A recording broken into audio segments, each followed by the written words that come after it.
Welcome back to the Core Connection. I'm Mira Rubin here with you on Enlightened World Network.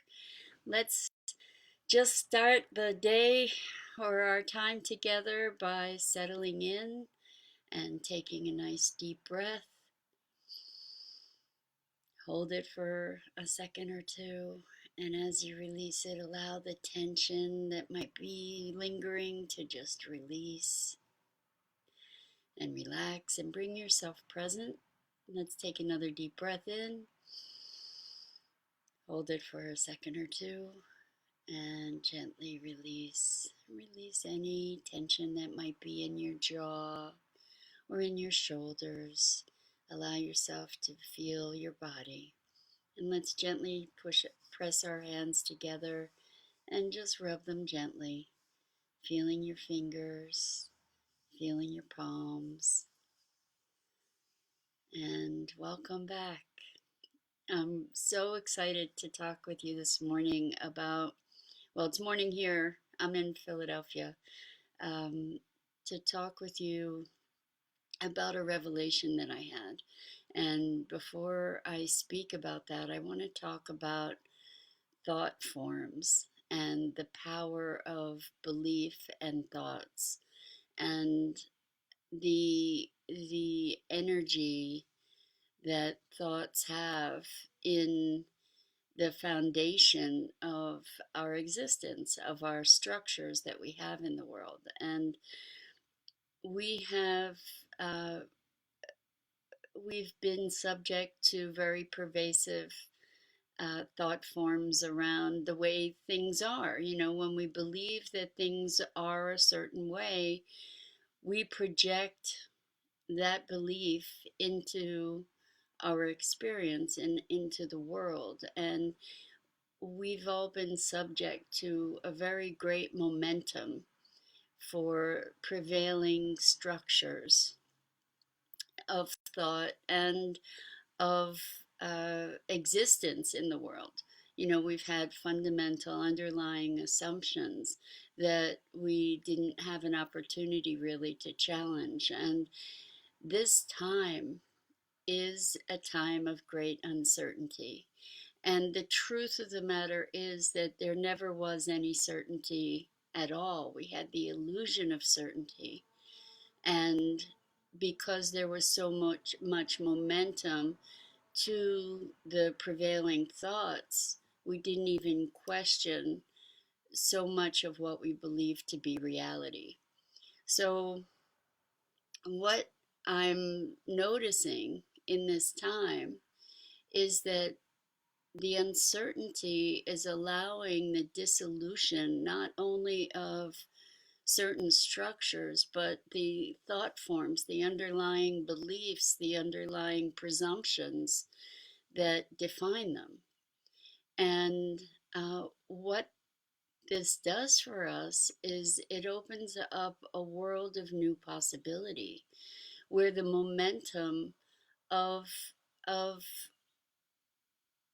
our culture is kind of shaken up and disrupted.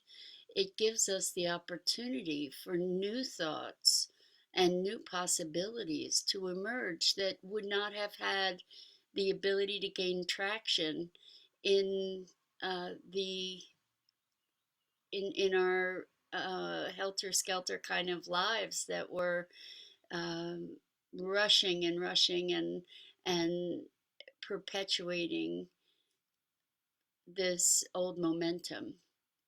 So the revelation that I wanted to share with you is, I want to preface this by saying that I really do understand how devastating a time this is for many people, and that we will have extreme hardship and death and grief. And I'm not in any way undercutting that or minimizing that, but I'm asking that we all step back and look at the grander scheme of things, the grander picture. And one of the things that we know is that we were rocketing toward destruction. If we look at the climate crisis, if we look at what we were doing to the planet in terms of pollution and just overuse and abuse of resources, and how we prioritized money and economy over people and quality of life, it was not in any way a sustainable model. And the miracle that I see in this coronavirus uh, crisis is that it has started to erode the assumptions of how things need to be. And we have the opportunity to actually have a reset. And frankly, I can't imagine another another possibility in a time of peace that could potentially stop the momentum of beliefs and structures and paradigms were that were doomed, essentially. And so the freedom now and the opportunity and the gift is to really step back and look at the choices that we want to make, and to build new beliefs and to build new assumptions. And I I I am awed by the opportunity here to potentially save humanity, to truly save the world as a result of the wake up call that this virus has presented to us.